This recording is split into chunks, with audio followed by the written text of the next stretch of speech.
जो मनुष्य समस्त नाशवान शरीरों में अविनाशी आत्मा के साथ अविनाशी परमात्मा को समान भाव से स्थित देखता है, वही वास्तविक सत्य को यथार्थ रूप में देखता है। जिस प्रकार एक ही सूर्य इस संपूर्ण ब्रह्मांड को प्रकाशित करता है, उसी प्रकार शरीर में स्थित एक ही आत्मा संपूर्ण शरीर को अपनी चेतना से प्रकाशित करता है। जो मनुष्य इस प्रकार शरीर और शरीर के स्वामी के अंतर को अपने ज्ञान नेत्रों से देखता है, तो वह जीव प्रकृति से मुक्त होने की विधि को जानकर मेरे परम धाम को प्राप्त होता है।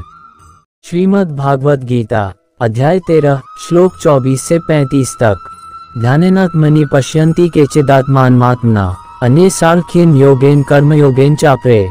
भावार्थ, कुछ मनुष्य ध्यान योग में स्थित होकर परमात्मा को अपने अंदर हृदय में देखते हैं, कुछ मनुष्य वैदिक कर्मकांड के अनुशीलन के द्वारा और अन्य मनुष्य निष्काम कर्म योग द्वारा परमात्मा को प्राप्त होते हैं।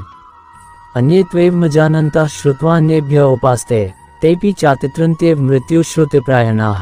भावार्थ, कुछ ऐसे भी मनुष्य हैं जो आध्यात्मिक ज्ञान को नहीं जानते हैं, परंतु वह अन्य महापुरुषों से परमात्मा के विषय सुनकर उपासना करने लगते हैं। परमात्मा के विषय में सुनने की इच्छा करने कारण वह मनुष्य भी मृत्यु रूपी संसार सागर को निश्चित रूप से पार कर जाते हैं।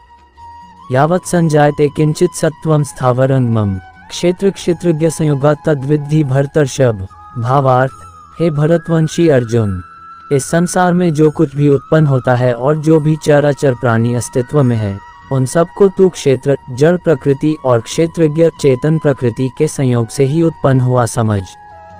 सम सर्वेषु भूतेषु तिष्ठन्तं परमेश्वरम विनश्यत्स्व विनश्यन्तं यः पश्यति स पश्यति। भावार्थ, जो मनुष्य समस्त नाशवान शरीरों में अविनाशी आत्मा के साथ अविनाशी परमात्मा को समान भाव से स्थित देखता है, वही वास्तविक सत्य को यथार्थ रूप में देखता है। सम पश्यन् हि सर्वत्र समवस्थितमीश्वरम न हिनस्त्यात्मनात्मान ततो याति परागतिम। भावार्थ, जो मनुष्य सभी चराचर प्राणियों में समान भाव से एक ही परमात्मा को समान रूप से स्थित देखता है, वह अपने मन के द्वारा अपने आप को कभी नष्ट नहीं करता है। इस प्रकार वह मेरे परम धाम को प्राप्त करता है। प्रकृत्यैव च कर्माणि क्रियमाणानि सर्वशः यह पश्यति तथात्मानं कर्ता स पश्यति। भावार्थ, जो मनुष्य समस्त कार्यों को सभी प्रकार से प्रकृति के द्वारा ही संपन्न होते हुए देखता है और आत्मा को अकर्ता देखता है, वही यथार्थ रूप से देखता है।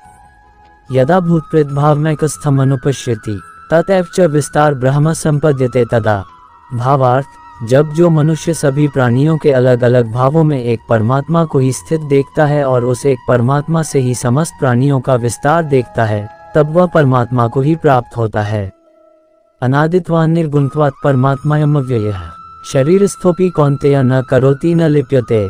भावार्थ, हे कुंती पुत्र, यह अविनाशी आत्मा आदि रहित और प्रकृति के गुणों से परे होने के कारण शरीर में स्थित होते हुए भी न तो कुछ करता है और न ही कर्म उससे लिप्त होते हैं। यथा सर्वगतम सौक्ष्म्यादाकाश नोपलिप्यते सर्वत्रावस्थितो देहे तथात्मा नोपलिप्यते।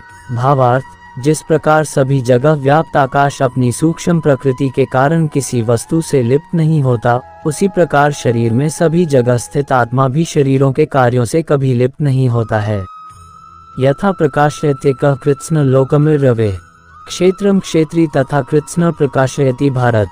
भावार्थ, हे भरतवंशी अर्जुन, जिस प्रकार एक ही सूर्य इस संपूर्ण ब्रह्मांड को प्रकाशित करता है, उसी प्रकार शरीर में स्थित एक ही आत्मा संपूर्ण शरीर को अपनी चेतना से प्रकाशित करता है। क्षेत्र क्षेत्रज्ञयोरेव मंतर्ज्ञानचक्षुषा भूत प्रकृति मोक्षं च ये विदुर्यान्ति ते परम। भावार्थ, जो मनुष्य इस प्रकार शरीर और शरीर के स्वामी के अंतर को अपने ज्ञान नेत्रों से देखता है, तो वह जीव प्रकृति से मुक्त होने की विधि को जानकर मेरे परम धाम को प्राप्त होता है।